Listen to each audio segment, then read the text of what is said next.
What up, Baz? How you doing? What's up, man?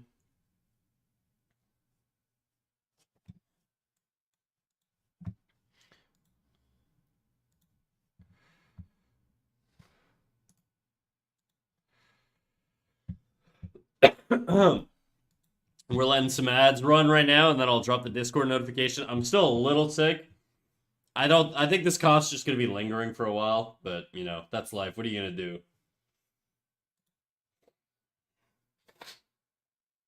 Hopefully you're doing better.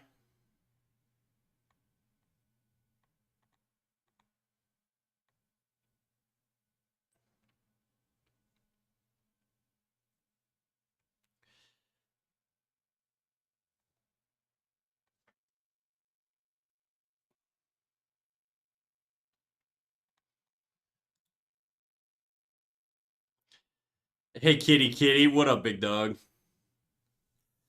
How's it going, Sid?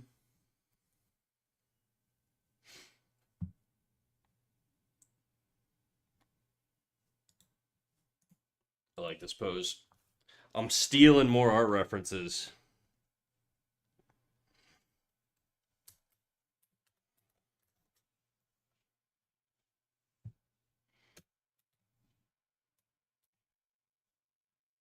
You feeling better? A little bit. A little bit. I think my cough is just gonna be lingering for a while. Same with the sniffle. Oh, your mouse isn't up. Oh yeah, that's a good point. I forgot to do that. Oopsies. All right, I think the ads are done running. Let me check. 15 seconds. Okay, I'm gonna get the Discord notification going, and then we're gonna kick it off.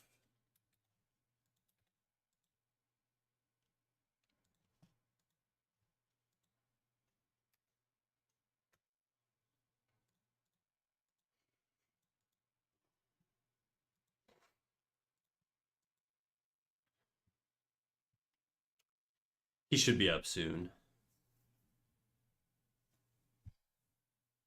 Busy day at work. What were you getting up to today at work? Just a lot of shit going on, or like special projects, or people out sick? Ironically.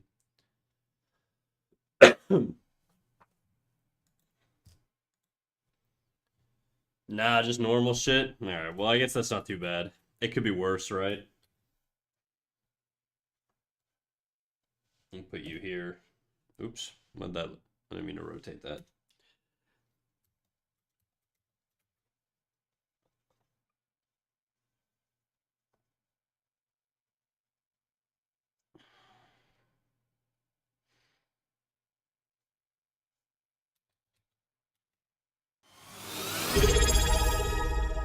Oh shit, Ori, thank you for the subscribe. Gestures? Kind of. I'm more just stealing. I'm just stealing. Did you finish that animation? No, we're on like a little hiatus for the week, and then we'll probably start the animation up next weekend, most likely. I just needed a little break because I was doing the same thing for like a month straight. It gets exhausting after a while. This pose was actually a different pose. I kind of changed it. I like the other pose more, to be honest, but there's part of me that just can't 100% take a pose. I don't know. I know it's not technically like theft, but it just bothers me for some reason. You know? Okay, I need more room. I don't know why. It shouldn't. It shouldn't, but it makes me feel cheap. I don't know why. I know what you mean. So I always end up modifying it, but like in this case, like when I modified it and I moved this leg back and then I moved this arm like up, because this arm, well, you can't see very well. This arm here was originally like down like this, and it created a stronger like C curve going through here.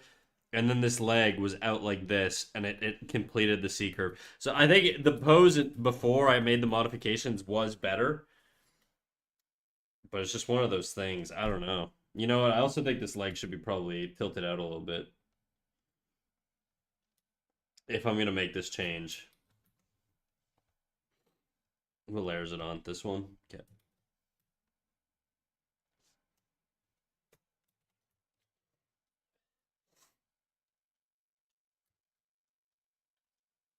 Yo, what up, Kit Kat? How you doing? It bothers me too, but I shan't let it bother me anymore. I'm trying to not let it bother me, you know? Like, so long as I'm just stealing the pose, and there's enough that I had changed originally too. Like, the head angle is different. Like everything was very different, but for whatever reason, it just sort of just doesn't sit right with me. And it's like some, I don't know, maybe it's like some old school fucking thing or whatever, but I can't shake it.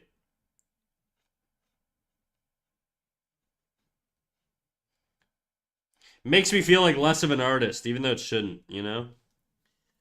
I think both versions are shit. Have a nice stream. Thanks, kitten. You mind if I call you that, kitten, since your name's KitKat?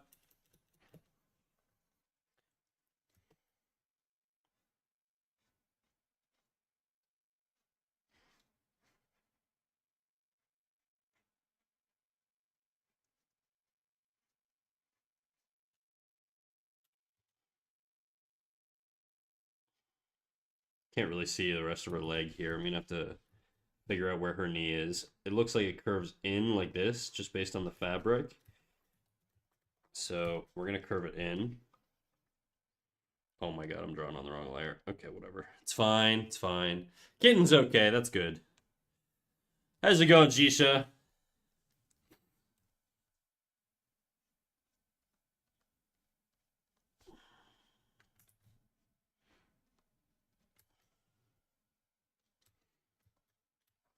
What's the thickness of this leg? It's something like that.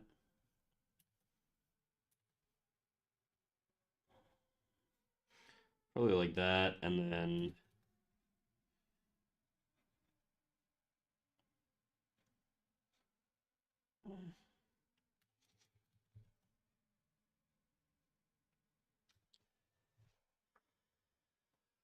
won't snack be eaten by kittens? I could be. Dude, where's this PNG tuber, dude? I fucking brought this shit up like 20 minutes ago. Oh, there it is.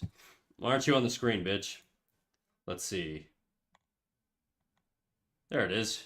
So weird. That took so long. Wild. Wild.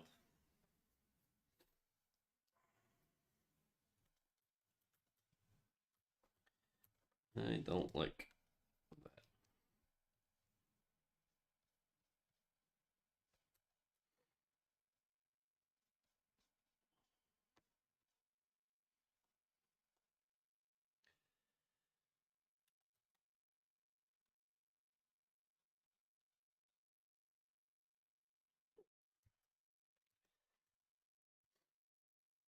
It's been a while since I've done life drawing. I think the last time I did do life drawing was probably on stream, but such a long time ago. I also think my leg is a little long right now, but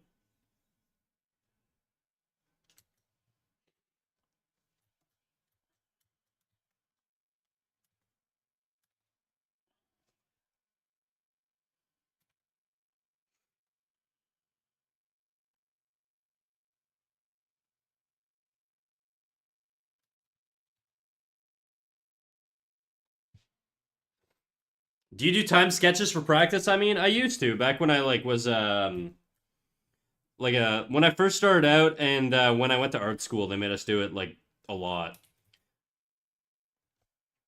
I never really liked it though.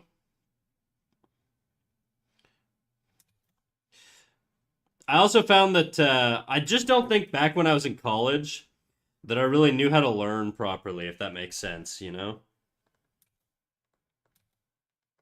I think when I was in college, I just I didn't have like a strong understanding of why I was doing gestures and what I was trying to sort of internalize with gestures.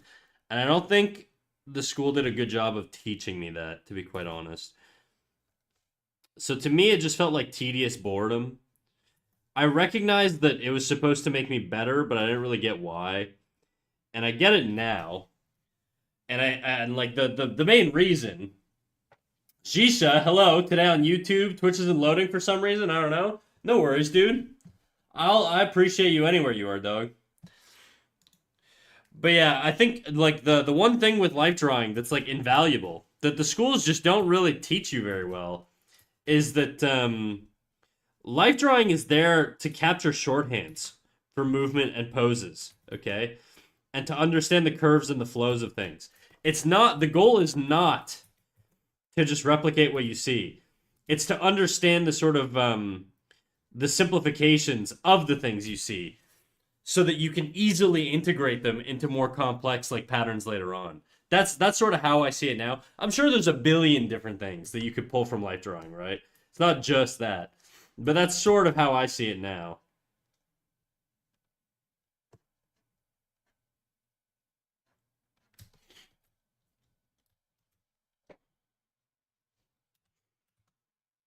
Yeah, the shoulders definitely they're kind of like actually fairly even heighted. I don't really like that. I'm gonna drop this one down. Actually, no, I can't because she's dropping her head. Maybe I'll bring it up. I just want some sort of like subtle offset on the height of the shoulders here. I never learned how to learn throughout my 16 years in art school. I think it's a big problem in the art community. A lot of art, like school or like just artists in general, I think have this like this poor understanding about sort of what you need to improve. And I think a lot of people think it's just reps. And I think a lot of artists have done the disservice of telling people that it's just reps. And I don't think it's just reps. Because otherwise, if it were just reps, then people wouldn't be improving at different rates, you know? I think the reality is it's more than just reps. It's like it's deliberate practice and like an understanding of like how to simplify complex things or whatever, but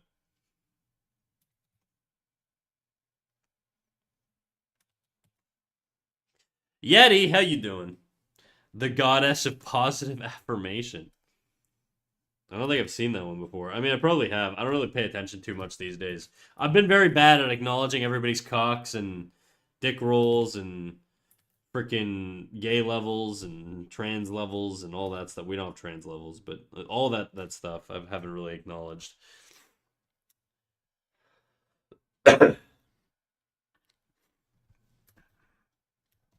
But I just feel like academically, school's great, but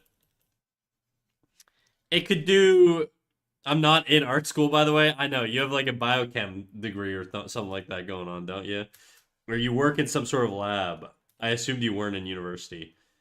You're also like, I was gonna say you're my age, but then I remember you said you're not. Sup, cat? Have you drawn that Freyren meme yet, boss? I have not, dude. I've been seeing it a lot. I have very mixed opinions on that. What about you? By the way, Erek, I was lurking in your streams. I see you've been streaming a lot more lately, dude.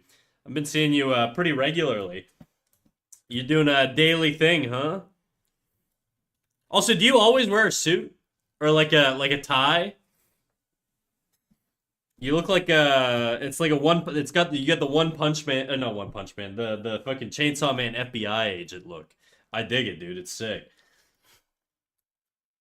I think about wearing like suits and ties to work all the time, but it's just it seems like so much effort. I get my suit dry cleaned like once every like few months for like big meetings and stuff, and it drives me nuts. They got me, man. I'm drawing it now.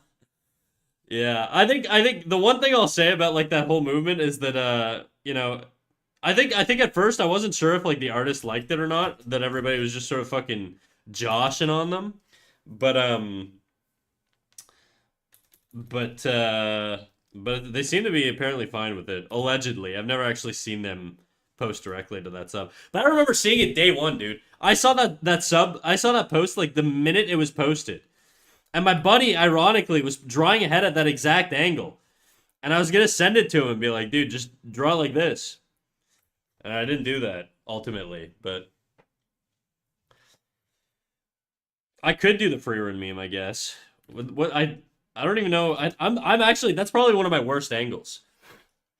My weakest angle is probably that top head angle, I think. Front on, I'm not very good at front on either. They always come off very flat. I don't know what free run looks like. I'm gonna have to go based off of imagination here. Something like that. She has the big anime eyes.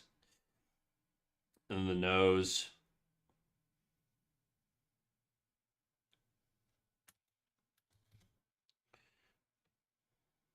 And then the other eye. Something like that.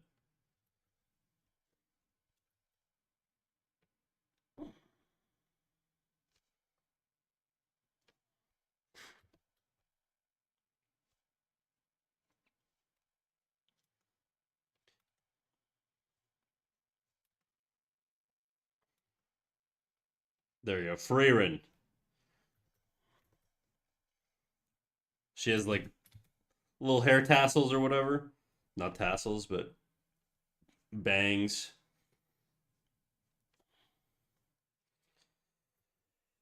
And then the ears. My Freerin drawing. They go head up a little and call it a day. Gaze. What?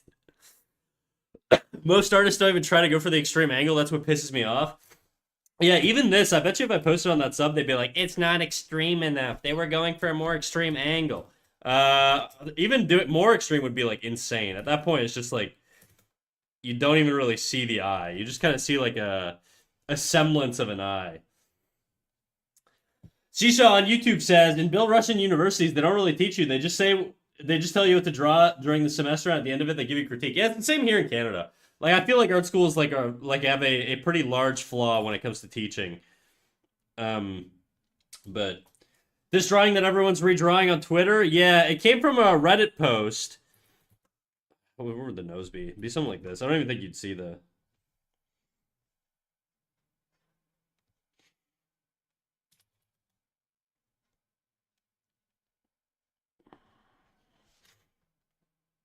It's not really 3/4 now that I'm looking at it, but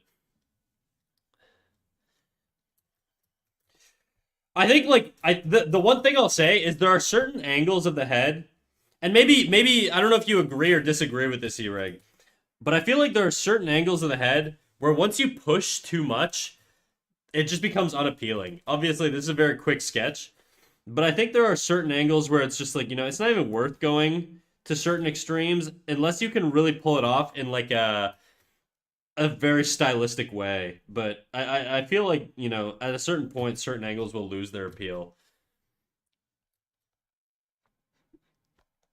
Yeah, obviously you shouldn't even draw these. Yeah. And it'd be something like this, I think. What would the neck look like from here? Probably.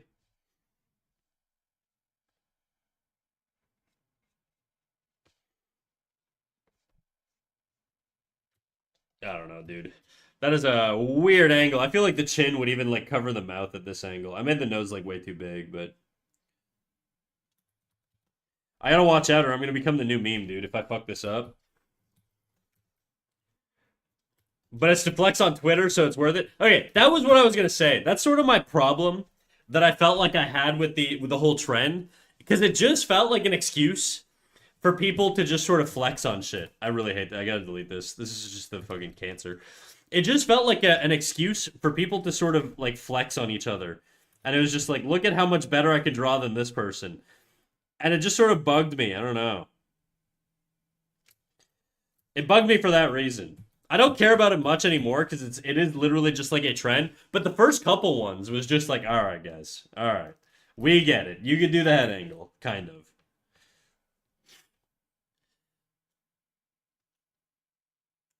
Did you see the trick is that her head is also tilted to a side, which nobody does?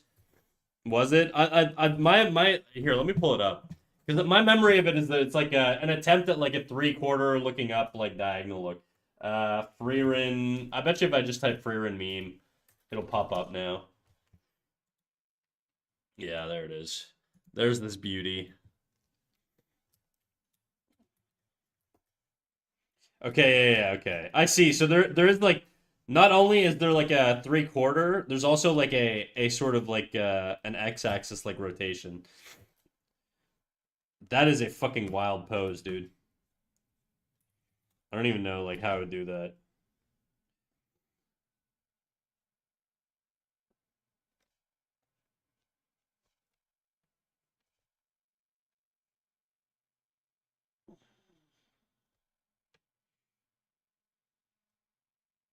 Something like that, probably.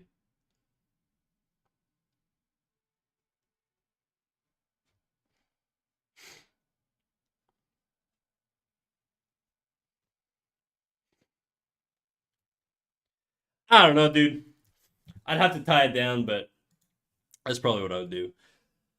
I already did mine. 1 hour wasted. Not gonna do more than that. Just be dumb. Are you gonna post it? Do I even follow? Do you post on Twitter? I think I follow you on Instagram. I don't think I follow you on Twitter yet, though.